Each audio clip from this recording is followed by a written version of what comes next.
नमस्कार, मैं हूं राजेश पिपलोदिया और इस वक्त आप देख रहे हैं दोपहर न्यूज।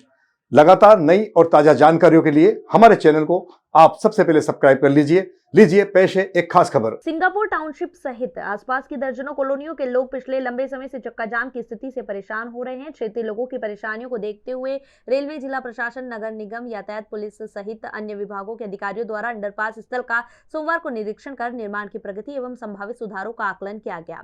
निरीक्षण के दौरान अधिकारियों ने अंडरपास का शीर्ष निर्माण कार्य, रिटेनिंग वॉल का निर्माण तथा मार्ग चौड़ीकरण का कार्य अगले 45 दिनों में पूर्ण करने का आश्वासन दिया है। इसके साथ ही यातायात के दबाव को कम करने के उद्देश्य से मांगलिया में निर्माणाधीन आरओबी को आगामी 7 दिनों के भीतर मोटरसाइकिल एवं कारों के लिए 45 दिन तक अस्थायी रूप से खोला जाएगा। भैया देखिए, आश्वासन तो हम लोग को जो पहले कागजी चला आया वही जैसे मिला है, और मुझे तो ये आशा थी कि जो भी आज आएंगे अधिकारी लोग या नगर निगम के लोग, वो यहाँ की जो परेशान जनता है उससे चर्चा करेंगे कि कैसे हम कर सकते हैं, क्या करना है, कितने दिन में। आपस में चर्चा हुई, फोटोबाजी हुई, चले गए। हमको कुछ भी नहीं पता, आश्वासन मिला है। अब वो कितने दिन में होगा, उसमें तो इतने आधे लोग सब बाहरी लोग थे जो यहाँ के क्षेत्र के, लेकिन यहाँ अंदर के रहवासी नहीं है, तो यहाँ की समस्या कैसे मालूम चलेंगे कि मैं टू व्हीलर से मुझे ऑफिस जाना है तो मैं 1.5 घंटा लेट पहुँचा रहा हूँ, मुझे अस्पताल जाना है मैं 2 घंटा लेट पहुँचा रहा हूँ, या स्कूल से मुझे मेरे बच्चे आ रहे हैं तो मैं 2 घंटा इंतजार कर रहा हूँ, बस यहाँ फंसी हुई है। तो मुझे जो यहाँ रह रहे हैं उनको इस समस्या का पता है। तो अभी आए थे बहुत से अधिकारी लोग आए, नगर निगम के लोग भी आए हैं, निरीक्षण हुआ है। अब देखिए, आश्वासन मिला है अगर इस समस्या का हल हो जाए। और जो भाई साहब ने बताया कि जो भारी वाहन का प्रवेश है कई जगहों पे, कई शहरों में नो एंट्री रहती है, इस क्षेत्र में भी अगर भारी वाहन का 10 से 6 नो एंट्री हो जाए तो कुछ % ये कम हो जाए, क्योंकि आप देख रहे सिंगल रोड है, एक अगर डंपर आ गया तो पूरा रोड जाम हो जाता है।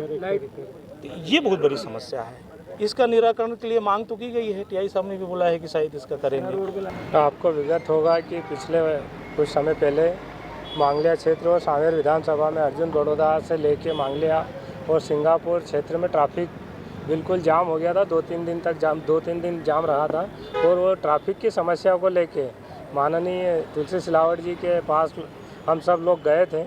और उसी कड़ी में आज जो कि रेलवे ब्रिज और अंडरपास, 2 ऐसी समस्या है यहाँ पर जो अति आवश्यक भी है, क्योंकि यह बनाना ज़रूरी भी है।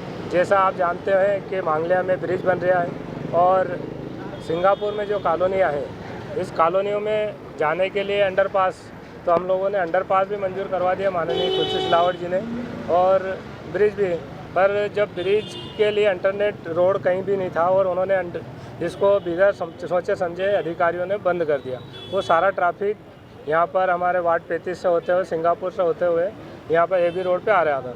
तो यहाँ पर ट्रैफिक की बड़ी समस्या आ रही थी, और कहीं ना कहीं थोड़ा सा ब्रिज का जो काम, जो अंडरपास का जो काम है, वो भी धीमी गति से चल रहा था, और ब्रिज का भी।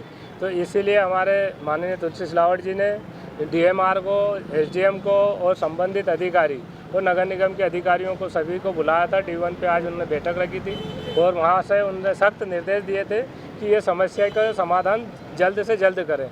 उन्हीं को सभी अधिकारियों को लेकर मौके पर गए हम लोग। यहाँ पर सिंगापुर ब्रिज के यहाँ पे भी गए। यहाँ पर हम लोगों ने 2-3 पॉइंट क्लियर करे हैं। एक तो जल्द से जल्द जो अंडरपास बन रहा है, पड़ोस में एक और अंडरपास बन रहा है, उसको बनवाना है, और साथ में 1 बाय करना है, एक तरफ से आने का और एक तरफ से जाने का रास्ता अति शीघ्र चालू करवाना है। साथ ही जब तक ये समस्या का समाधान नहीं होता है, जो मांगलिया में जो ब्रिज बन रहा है वहाँ पे उन्होंने जो ट्रैफिक रोका गया है, यहाँ से बिल्कुल सांवेर जाने के लिए रास्ता बंद कर दिया है, उसका रास्ते को खुलवाने के लिए जाके 7 दिन का समय दिया है कि कहीं ना कहीं बारिश में ये समस्या नहीं हो, और इसका इंटरनेट रोड बना के, और जिसके बाद में ही हम लोग ये समस्या का समाधान हो जाएगा, जब भी वहाँ पर अंडरपास, ये ब्रिज का काम चालू कराएंगे, और जब तक कि अंडरपास भी चालू हो जाएगा, इधर से अंडरपास चालू हो जाएगा, फिर ब्रिज का काम हम चालू करवाएंगे।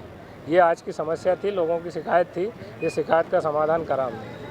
लोगों का ये भी कहना है कि इससे पहले कई बार इस तरह के दौरे हुए, लेकिन समस्याओं का समाधान नहीं हुआ है। एक्चुअली मैं आपको बता दूं कि ये जो काम है रेलवे के हैं, और आपको ज्ञात रहता है कि सेंटर का काम है, सेंट्रल गवर्नमेंट का काम है।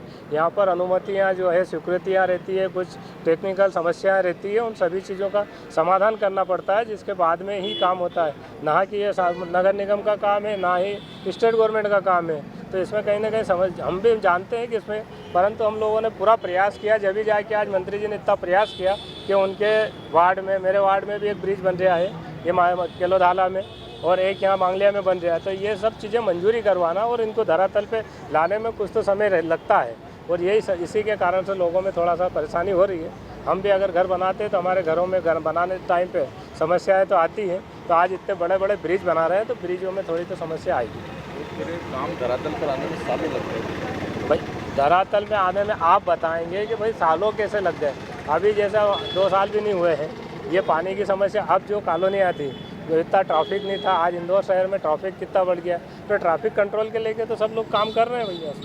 संकरा मार्ग है, भारी वाहन प्रतिबंधित करने की मांग की जा रही है, क्या उस मामले में कोई योजना बनाएगी?